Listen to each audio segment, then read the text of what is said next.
Hello my dear student. जैसा कि मैंने कल आज अपनी दूसरी क्लास है, कल मैंने फर्स्ट क्लास में आपको national means combined scholarship exam के बारे में थोड़ी सी इन्फॉर्मेशन दी थी।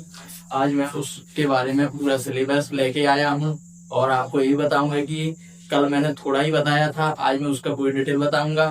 कल 8 क्लास जो है, 8 क्लास के बच्चे फॉर्म डाल सकते हैं। इसके लिए 60% से उनकी मार्कशीट होनी चाहिए अधिक 7th क्लास में, तब वो 8वीं में फॉर्म इसका डाल सकते हैं। वही हम गवर्नमेंट स्कूल वाले बच्चे ही डाल सकते हैं, प्राइवेट स्कूल वाले बच्चे नहीं डाल सकते हैं। जैसा कि मैंने बताया था कि इसमें 48,000 रुपए मिलते हैं।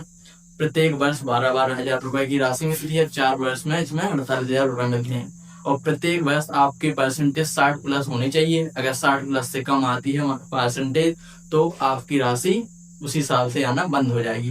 तो ये थोड़ी सी इन्फॉर्मेशन और थी।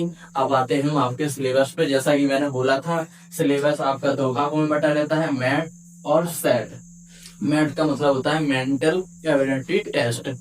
इसमें आएगा रीजनिंग। रीजनिंग में हमको जो जो टॉपिक पढ़ने हैं वो टॉपिक हैं अल्फाबेट यानी वर्णमाला, वर्गीकरण, सादृश्यता, कोडिंग डिकोडिंग, श्रृंखला, रक्त संबंध, बैठक व्यवस्था, भाषा, प्रतिबिंब में जल प्रतिबिंब, दर्पण प्रतिबिंब, संख्याओं पर आधारित प्रश्न और आकृतियां। और भी कई टॉपिक हैं जो अभी इसमें हमने लिखे नहीं है, वो हम अगली क्लास में भी बताएंगे और देखेंगे। गणित में क्या क्या पढ़ना है, संख्याओं के बारे में पढ़ना है, वर्ग वर्गमूल पढ़ना है, घन घनमूल पढ़ना है, भिन्न पढ़नी है, अनुपात पढ़ना है, एलसीएम एसटीएफ पढ़ना है, बीजगणित पढ़नी है, क्षेत्रमिति पढ़नी है और सांख्यिकी पढ़नी है। इतना हमें मैथ में कंटेंट तैयार करना है।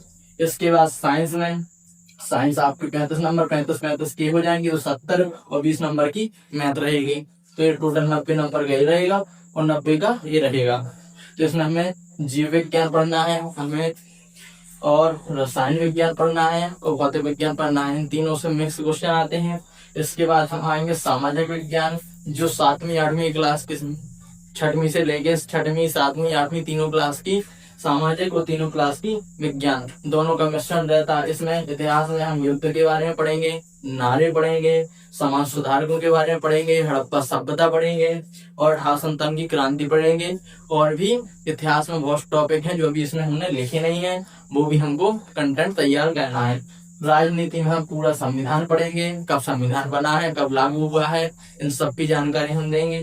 भूगोल, भूगोल में पर्यावरण के बारे में, सौरमंडल, नदियां, पठार, विश्व में क्या छोटा है बड़ा है ऊंचा नीचा, इन सभी के बारे में हम तैयार करेंगे।